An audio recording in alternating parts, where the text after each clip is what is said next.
असं मला काहीच बोलता येत नाही आता।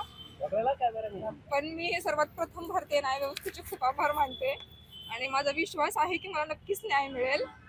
म्हणजे 3-4 महिने गेलेले आहेत मध्ये, त्याच्यामध्ये मी काय सफर केले हे मी नाही शब्दात सांगू शकत कोणालाच, किंवा माझ्यासोबतचे जे आहेत। खूप खूप वाईट काळ होता, खूप घाणेरडी परिस्थिती होती आणि खूप सफर केलं गेलेलं आहे।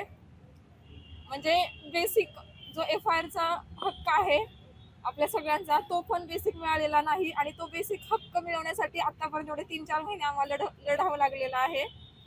अजून कायच अपेक्षा करावी मला समजत नाही। ज्या पोलिसांवर तुम्ही आरोप केले त्या पोलीस जेव्हा तुमच्या घरी आले होते त्याचं वर्तन कसं होतं? मी आणि माझी मैत्रीण आम्ही रूम मध्ये बसलेलो होतो, तर ते डिरेक्टली आमच्या रूम मध्ये घुसले, दरवाजा ओपन केला, रूम मध्ये घुसून डिरेक्टली आमचे बेडरूम, आमचे कपाट, आमच्या बाथरूम हे सगळ्या गोष्टी त्यांनी बघितल्या, आमच्या डायऱ्या बघितल्या, रूम मध्ये कपाटामध्ये असलेले कपडे इनरवेअर त्यांनी बाहेर काढले, आमचे फोटोज वगैरे लावलेले आहेत, त्या फोटोजवरून त्यांनी खूप घाणेरड्या कमेंट केल्या।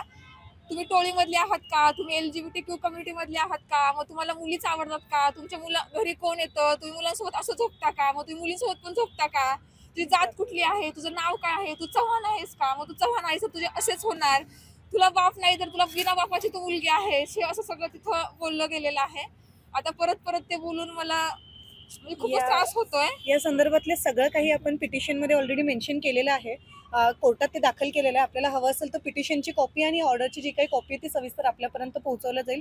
सगळे स्टेटमेंट तिने जसे आता सांगितले ते सविस्तर पिटिशन कॉपीमध्ये मेन्शन केलेले आहेत, वर्ड टू वर्ड जसंच्या तसं आम्ही पण घेतलेलं आहे आणि ते साहेबांनी त्यांच्या ऑर्डरमध्ये सुद्धा घेतलेलं आहे, तर त्याचं तुम्ही आधारित नक्की घेऊ शकता। किती जणांवर गुन्हा दाखल झाला आणि कशा पद्धतीचे करण्यात आला? 8 जणांच्या विरोधात FIR दाखल करण्याचा मेहरबान जिल्हा व सत्र न्यायाधीश यांचे भालेराव साहेबांच्या कोर्टाने आदेश दिलेला आहे। 11/11/2025 रोजीचा हा आदेश आहे आणि या आदेशाच्या नुसार 8 लोकांच्या विरोधात FIR दाखल करण्याचं, ज्यांना आम्ही हे केलेलं होतं, आरोपी केलेलं होतं, तर सर्वांच्या विरोधात FIR दाखल करण्याचा आदेश आहे। आणि आता माननीय न्यायालयाने आदेश दिल्याच्या नंतर कोथरूड पोलीस स्टेशनमध्ये आपण सगळे आहोत। आता पीडितेची सही त्या जबाबावरती होऊन FIR ची नोंद सुद्धा झालेली आहे। आता ही FIR ची नोंद झाल्यानंतर आम्ही संभाजीनगरचे CP साहेब असतील, पुणे शहराचे CP साहेब असतील, यांना जे पोलीस कर्मचारी अधिकारी याच्यामध्ये दोषी आता FIR मध्ये ज्यांची नावं असतील त्यांना ताबडतोब बडतर्फ करा आणि उद्यापासून या लोकांना हे जर ॲब्स्कॉन्ड दिसत असतील तर ताबडतोब अटक करून त्यांना पोलीस कस्टडीमध्ये घ्या, ही सुद्धा मागणी पोलीस आयुक्त साहेबांना आम्ही करणार आहोत।